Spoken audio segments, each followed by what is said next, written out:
Assalamualaikum warahmatullahi wabarakatuh.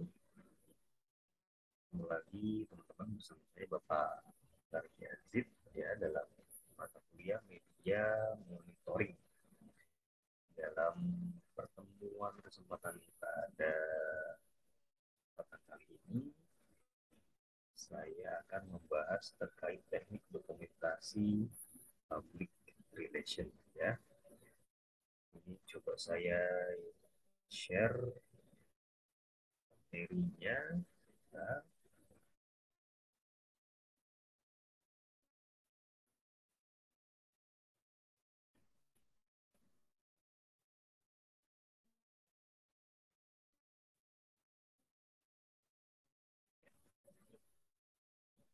sudah tayang ya materi terkait teknik dokumentasi PR. Namun sebelum saya menjelaskan teknik dokumentasi PR, saya akan menjelaskan terlebih dahulu definisi dari PR ya, public relation. Mungkin teman-teman sudah sangat paham dan sangat tahu ya apa sih PR atau public relation itu. Coba kita mengulas kembali ya definisi dari PR atau public relation. Public relation terdiri dari dua kata ya, public dan relation. Nah, public dapat diartikan sebagai masyarakat, sedangkan relation dapat diartikan sebagai menjalin hubungan satu sama lain. Pada intinya, pada dasarnya adalah bagaimana seorang PR ini ya menjalin, menjaga hubungan baik dengan masyarakat atau dengan publik ya. Bagaimana sih caranya agar hubungan baik ini selalu terjaga? Itu adalah tugas dari PR ya, dengan masyarakat antara tadi hubungan baik antara perusahaan ya dengan pabriknya.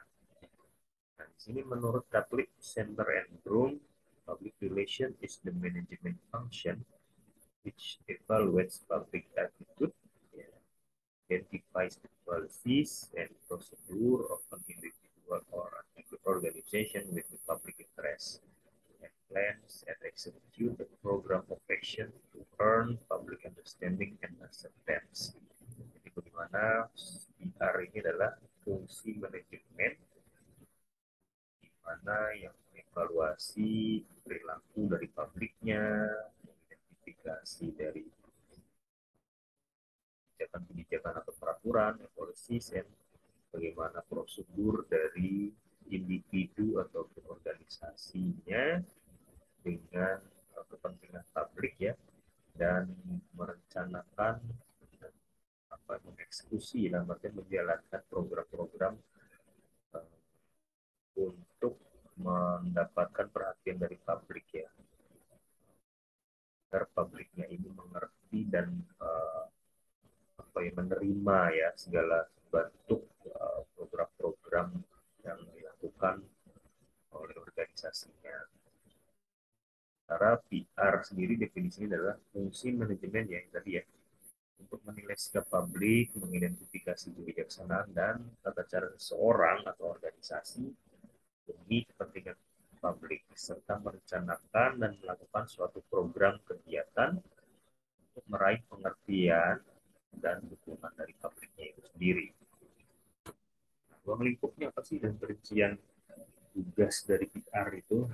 Yang pertama menyelenggarakan dan bertanggung jawab atas penyampaian informasi secara lisan, tertulis, atau melalui gambar ya atau visual kepada publik supaya publik ini mempunyai pengertian yang benar tentang organisasi atau perusahaan, baik tujuan-tujuannya ataupun kegiatan yang dilakukan ya.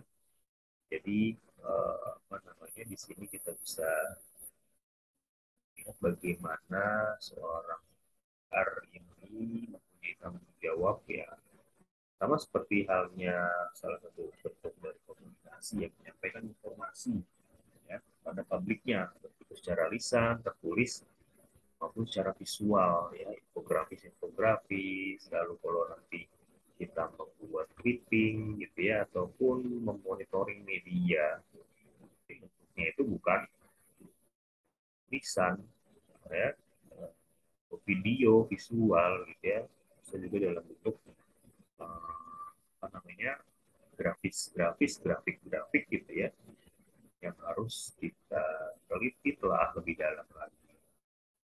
Ini adalah bagaimana di publiknya ini mempunyai pemahaman ya, pemahaman yang sama atau yang benar gitu ya, apa yang kita sampaikan, informasi kita sampaikan ya, dipahami dengan baik, dengan benar oleh publiknya tentang apa sih organisasi atau perusahaan luar atau kegiatan yang dilakukan. Berarti PR itu ya bukan hanya terkait kegiatan-kegiatan yang dilakukan oleh organisasi, tapi juga misalkan produk-produk yang dihasilkan itu apa, juga kita harus memberikan informasi kepada masyarakat. Lalu tugasnya apalagi memonitor, merekam, ya, dan mengevaluasi tanggapan serta pendapat umum atau masyarakat. Nah ini eh, tugas dari monitoring media juga gitu ya. Bagaimana media apa namanya membuat pemberitaan, gitu ya, membuat ataupun masyarakat mengeluarkan argumen-argumen yang terkait perusahaan. Ya, itu juga bisa kita lakukan dengan memonitor tadi dari sosial media misalnya ya, pasti sedang viral saat ini gitu ya. Oh misalkan ketika apa namanya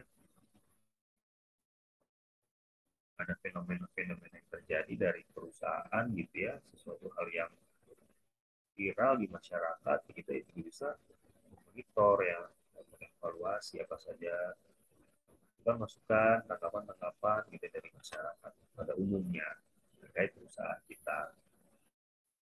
Lalu tugasnya apalagi memperbaiki citra organisasi ya, ketika sudah terjalin hubungan yang baik ya dengan publiknya, dengan masyarakatnya, otomatis citra organisasi juga akan baik juga gitu ya.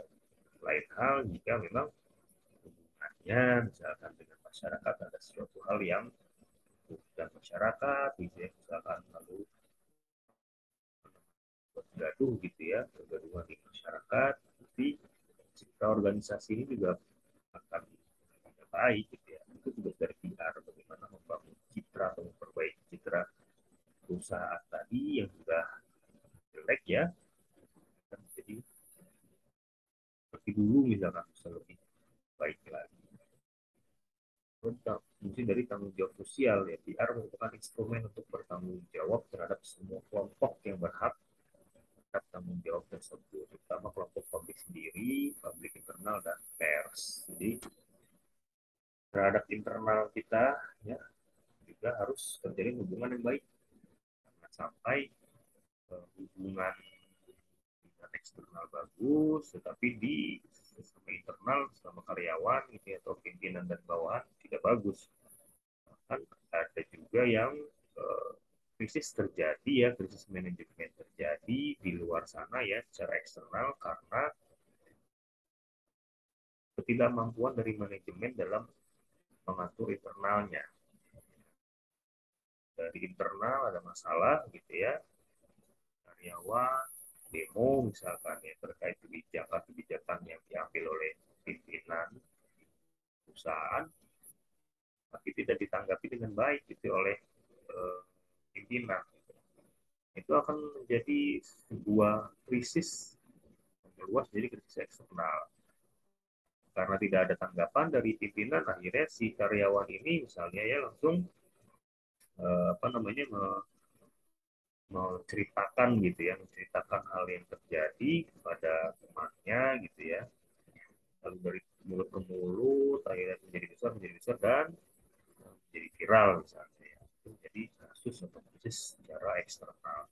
Nah, kalau sedang hal ini terjadi gitu ya, itu dari perusahaan pun akan menyelesaikan beberapa divisi gitu, misalkan dari PR itu sudah pasti gitu ya, dari rumah sendiri untuk turun langsung gitu ya, jelaskan kepada publik apa yang sebenarnya terjadi, tapi juga dari divisi human resource, lalu dari divisi keuangan, gitu ya. Kalau divisi human resource dari HR bisa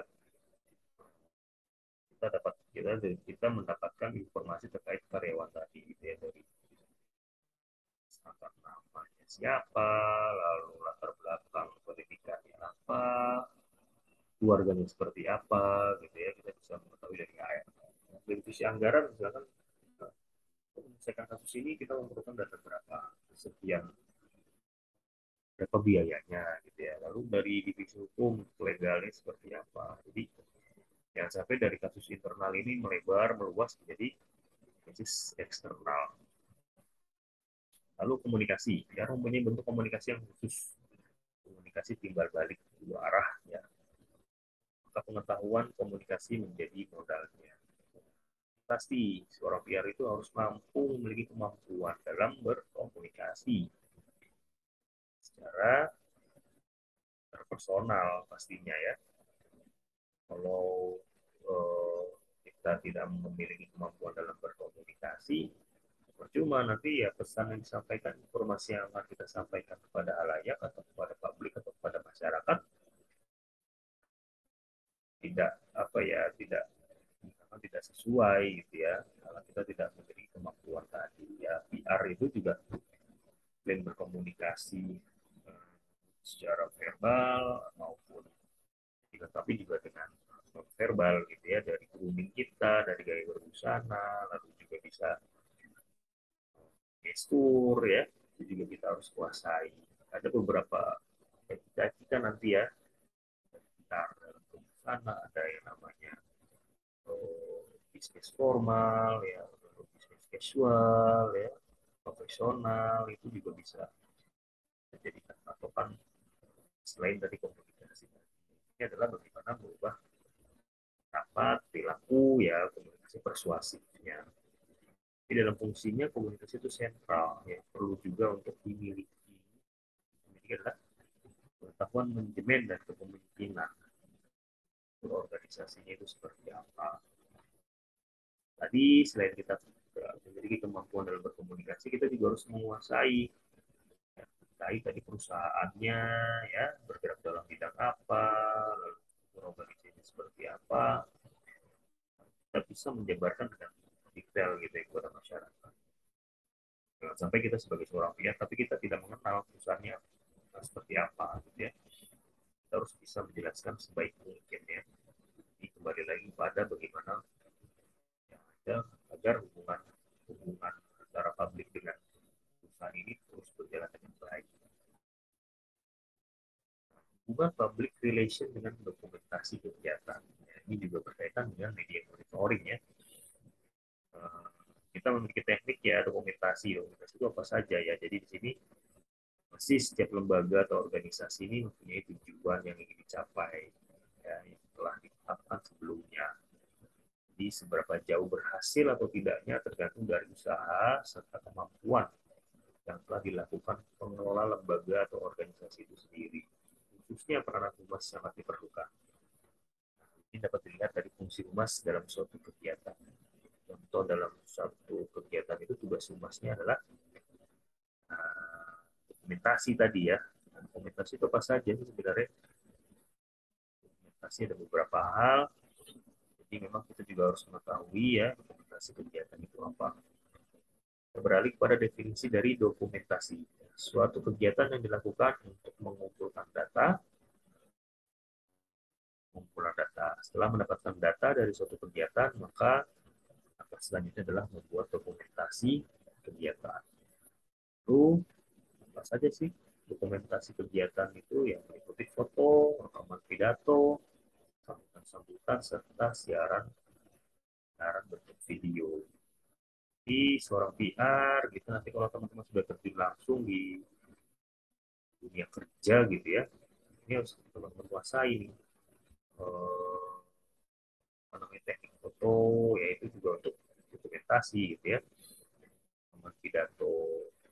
Ketika kita meliput suatu kegiatan, ya kita harus bisa resume, gitu ya, dari suatu kegiatan tadi, notulensi seperti apa, sambutan-sambutan, nah, itu jadi kita harus mampu membuatnya ketika pimpinan kita, pejabat-pejabat tinggi gitu ya, atau bos kita, pemimpin, nah pimpinan. Jika kita diberikan tugas untuk membuat sambutan mereka, ya kita harus mampu. Jadi kita ketahui dulu temanya apa sih gitu ya, secara umum, secara garis besar, lalu kita breakdown ya ke sambutan-sambutan tadi ya. Jadi dari yang khusus, misalnya, karena ini kita perluas lagi jadi yang umum. Atau dari hal yang memang masyarakat ketahui, ya kita harus juga mampu untuk membuat informasi tadi dari sambutan-sambutan yang kita buat. Ini salah satu dokumentasi foto ya. Jadi kekuatan gambar melebihi kata-kata. Nah, foto selalu memberi dampak otentik. Nah, dalam humas, foto sangat diperlukan sebagai bahan publikasi, laporan, berita, iklan, maupun kepentingan arsip atau dokumentasi lainnya. Ini juga kita harus memiliki kemampuan ya. Sekarang sudah sangat mudah sekali, teknologi sudah sangat berkembang, kita bisa ya bukan artinya buat dokumentasi foto ya bukan hanya menggunakan kamera SLR misalkan ya. Nah, dengan bermodal kamera handphone pun ya misalkan ya, walaupun memang ya kita harus tahu bahwa resolusi sekarang ini bagus ya handphone saat ini ya, kameranya gitu ya, kekuatan cahayanya seperti apa, ini juga harus kita ketahui gitu ya, teknik-tekniknya seperti apa. Jadi tadi ya bukan hanya kata-kata tetapi juga dengan kegiatan gambar. Nah, kekuatan gambar. Nah, ketika kita juga menjadi seorang PR, apa namanya, membuat jadi dokumen-dokumen yang ada, ya, kita sisipkan dengan foto, dengan gambar, ya, agar laporan yang kita buat ini lebih otentik gitu ya. Bukan hanya kalimat kata per kata, tapi juga dibuktikan dengan dokumentasi foto kegiatan, misalkan foto produk, ya itu menjadi untuk apa namanya dokumentasi foto. Humas harus dapat mengusahakan foto yang baik, yakni menarik dan mencolok ya, terjaga kebaruannya, lalu diambil pada saat yang tepat, diambil pada saat yang tepat. Kalau pada suatu kegiatan, ya momen-momen ketika pimpinan dalam hal dalam sambutan gitu ya, kita komunikasikan ataupun dokumentasi foto yang dilakukan oleh orang lain gitu ya, kita buat clippingnya. Jadi semuanya itu ya intinya adalah bagaimana sebuah kegiatan yang didokumentasikan dan agar biar bukan agar biar foto ini yang berbicara gitu ya. Jadi dengan foto, kita melihat foto, kita sudah bisa ya, memberikan informasi gitu kepada masyarakat atau publiknya. Di foto-foto ini diambil oleh fotografer yang profesional dengan sutradara seorang humas yang terlatih. Ya, kalau kita memiliki kemampuan dalam hal fotografi, ya itu lebih bagus lagi gitu ya. Jadi kita tidak perlu kameramen atau fotografer, kita sendiri yang foto gitu. Kita tangan satu dengan orang lain itu berbeda gitu ya, teknik pengambilan gambarnya, teknik pengambilan videonya ya. Jadi kita juga harus memiliki skill itu. Karena komunitas-komunitas di prodi ilmu komunikasi juga beragam ya. Komunitas pendidik kata, tapi juga juga bisa uh, ikut dalam PRO, PRO gitu ya, public relation, lalu juga ada apa namanya strat gitu ya, ataupun fotografi di neon gitu ya. Jadi itulah skill-skill itu harus seperti bahasa komunikasi sambutan-sambutan. Nah ini seorang berprofesi humas di lembaga pemerintahan atau perusahaan swasta dalam peristiwa-peristiwa tertentu dituntut untuk bisa menulis naskah pidato tadi untuk atasannya ya.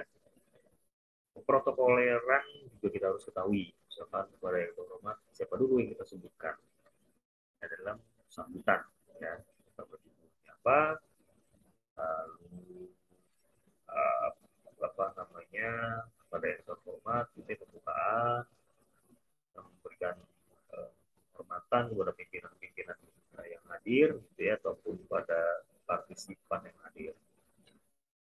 Itu juga harus kita ketahui urutan-urutannya ya, karena ini pernah saya alami ya ketika saya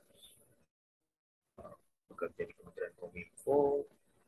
Saya juga pernah diberikan tugas menjadi seorang MC ya, itu juga harus tahu misalkan gini, walaupun misalkan pejabat negaranya itu sama-sama eselon 2 ya, dua itu, eh, saya pernah ada kesalahan dalam hal penyebutan kepada yang terhormat ya, dalam hal ini berkaitan dengan sambutan ya. Nah, ini juga kita harus tahu ya, sambutan atau sama dengan MC. MC maksudnya dalam artian ketika sambutan pun juga ada ucapan hormatnya ya. Ini saya contohkan misalkan ketika MC, pada yang terhormat kepala badan litbang SDM, itu saya di bawah badan litbang tingkat eselon 1, lalu di bawahnya itu ada tingkat eselon 2. Selanjutnya kita sebutkan uh, hormatnya itu ya, lalu di bawah eselon 2 ada eselon 3. Nah di sini tingkat eselon 2, ketika itu saya ada kesalahan ya, depannya setelah eselon 1 lalu eselon 2. Nah eselon 2 ini ada beberapa jabat, ada kepala pusat itu ya, lalu ada sekretaris badan litbang.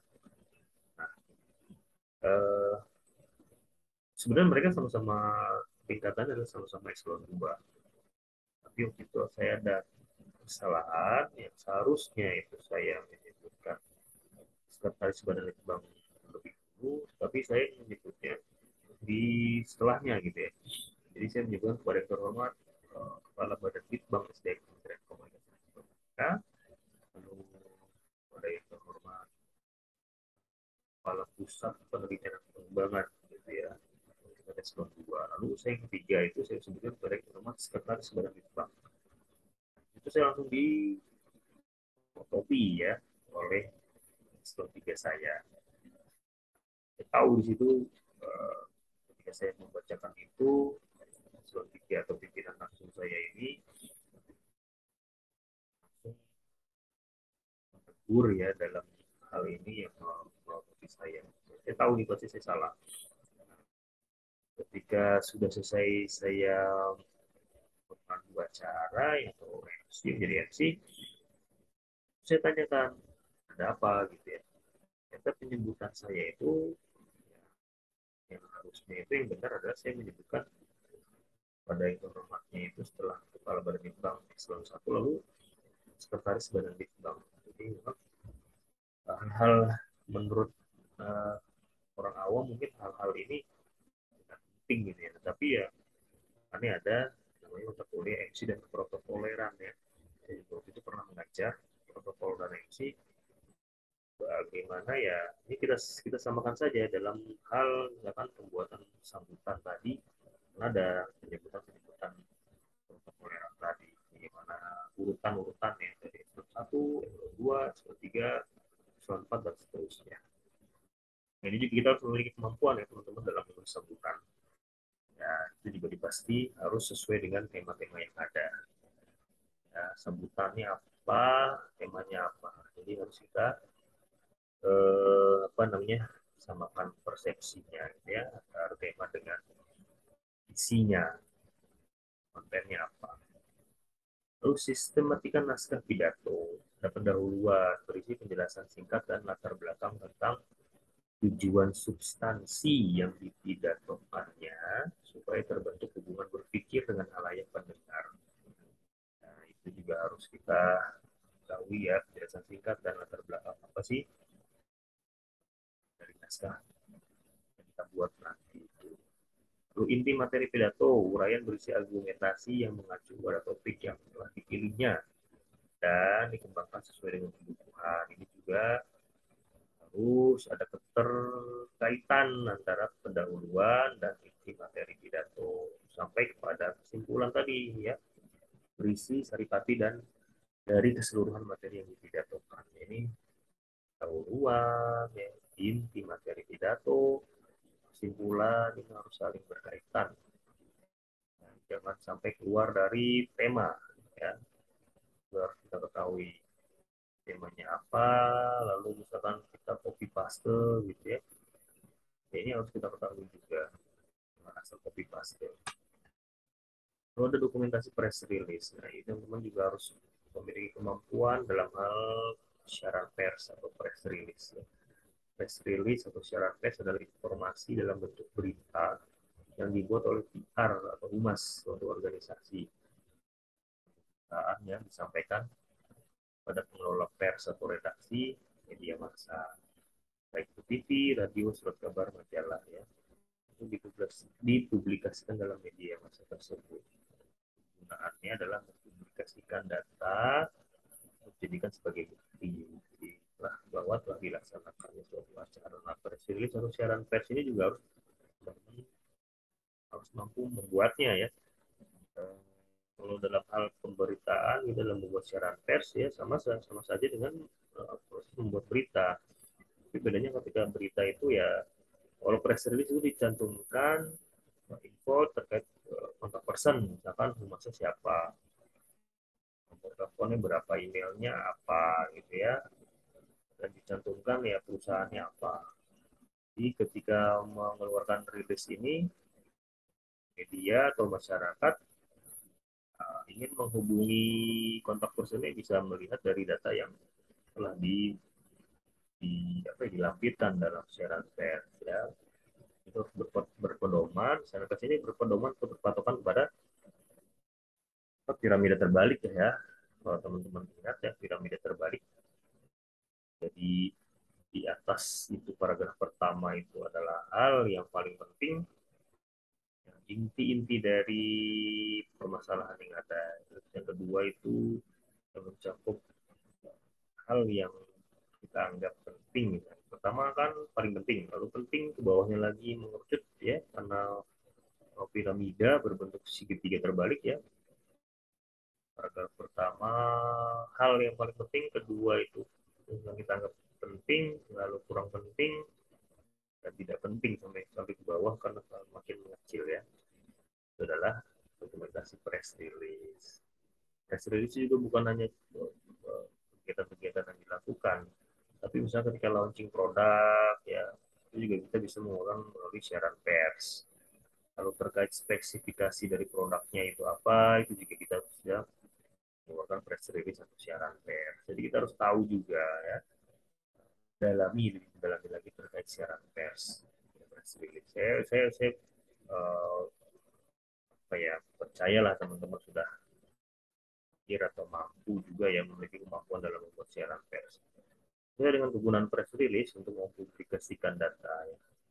Saya jelaskan tadi ini bentuknya seperti ini. Operasi junjung press release Humas Dinas Kominfo tanggal 23 Juli tahun 2020 terkait COVID-19 ya di Kabupaten Sijunjung, contohnya press release. Nah, ini eh, apa namanya,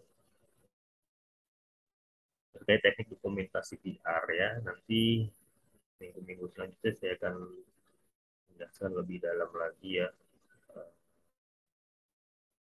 apa namanya, materi yang berhubungan dengan media monitoring. Mungkin itu penjelasan dari saya terkait teknik dokumentasi PR ya. Kalau ada pertanyaan silahkan dituliskan di kolom komentar ya, baik itu pertanyaan, hal-hal yang perlu kita diskusikan ya, sanggahan-sanggahan atau masukan, pendapat dari masyarakat, dari teman-teman, boleh dituliskan di kolom komentar. Terima kasih pada teman-teman untuk apa namanya ya, kehadirannya gitu ya, mau penjelasan saya dari awal. Semoga penjelasan saya ini ditonton dari awal sampai akhir. Jadi ya, kalau ada salah dan kekurangan saya mohon maaf. Saya iri.